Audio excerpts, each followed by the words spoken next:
예, 국토부 차관. 예. 지금 턴키공사, 이건 너무 지금 남발되는 거 아닙니까, 지금? 턴키공사로 인해가지고, 대기업들한테만 지금 특혜를 주는 그런 지적이 많고요. 또, 턴키공사로 인해가지고 거의 낙찰률이 이게, 턴키공사를 하게 되면 한 95% 뭐 이상 이렇게 낙찰되다 보니까 예산 낭비가 많다라는 지적이 많거든요. 4대강 정비사업 같은데 과연 턴키공사로 해야 될 필요성이 있는 것인지 말씀해 보십시오.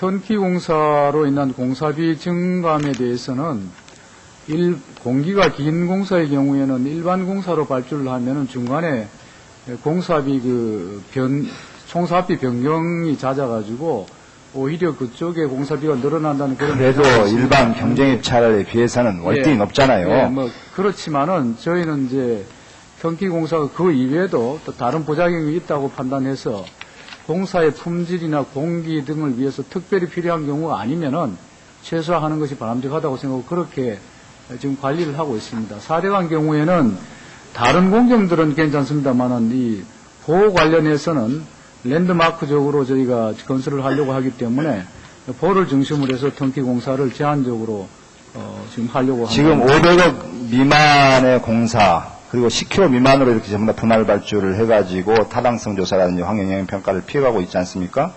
그렇지는 않습니다. 지금 그렇게 지금 이제 공고를 분할해놨죠? 공고 분할은 이제 공사 기간이라든지 관리를 감안해서 했고요. 턴키 공사들은 1,000억, 2,000억대다 이렇게 공사비가 큽니다. 근데 예타 대상이 안 되는 것은 사업비 규모가 작아서 그런 게 아니라 재해 관련 사업이기 때문에 예타 대상이 안 되고 있습니다. 500억 미만 사업으로 이렇게 분할해놓고 10km 미만 공고로 분할해놓고 이제 더 이상 분할 발전은 하지 말아라. 이렇게 지금 지시를 하다 보니까 지역의 건설사들의 반발이 아주 심합니다. 네? 이제 공구 분할을 한 것은 공사 관리 차원에서 저희가 한 것이고요. 지방에서는 이제 220억이 합니까? 그렇게 되면은, 지역업체에 우선 발주를 지역업체가 우선 입찰을 할 수 있기 때문에 그 부분을 요구를 하는데 저희는 이제 품질 관리나 공사 관리 측면에서 바람직하지 않다고 판단을 하고 있습니다. 예, 보건복지부 장관 계세요? 예. 예. 있습니다. 지금 작년도 노인 관련 예산이 얼마나 됩니까? 작년에. 제가 지금 의원님 지금 노인 비율이 얼마나 됩니까? 노인은 지금 작년 503만이다가 1년에 지금 비율로 프로테이로 약 11% 가까이 돼갑니다. 11%. 예, 10.3%에서 조금 최근에 늘었기 때문에 제가 지금 그건 고령화 사회입니까? 그것보다? 11%면 이제 고령화 사회라고 봐야죠. 14% 가면 고령 사회라고. 지금 수도권 같은 데는 그 정도 될 겁니다. 예. 근데 이제 우리 전남 같은 데는 지금 20%가 넘었거든요. 그렇습니다. 지금 초고령 사회 아닙니까? 그렇습니다. 그러니까 지금 우리나라 지금 노인 복지 정책이 고령화 사회 정책을 쓰고 있는데 예. 전남 같은 데는 그 약발이 안 먹힌다는 거죠. 초고령 사회이기 때문에. 예. 그렇지 않겠습니까? 지금 고령화 사회 정책으로 초고령 사회 그 정책 효과가 나겠습니까? 그러지 않지 않습니까? 그러죠?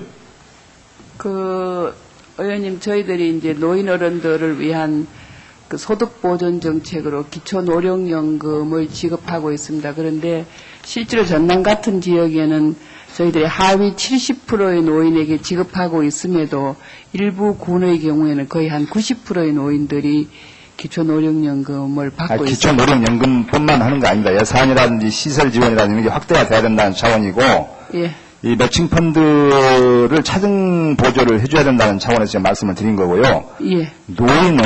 우리나라의 노인들은 정말 국가 유공자라고 생각합니다.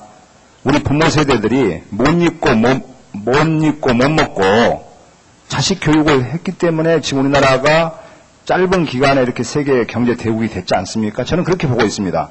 그 시인하시죠? 저는 전적으로 동감합니다. 예. 그렇기 때문에 국가 유공자 대우를 해줘야 됩니다. 그분들 전부 다 우리 부모 때는요, 5명, 7명, 10명까지 출산을 했어요. 출산 장려금도 받지 않았지 않습니까? 지금은 한 명만 나도 출산 장려금을 해주고 2명, 3명은 막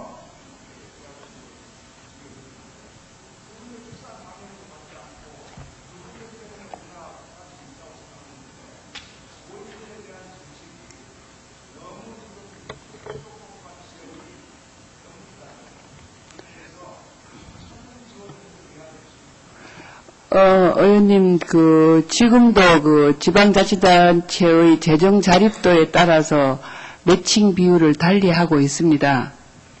아마 의원님께서 지금 질의하신 취지는 재정 자립도가 낮은 자치단체에는 조금 더 국고 지원을 늘렸으면 좋겠다고 하는 취지를 받아들이겠습니다.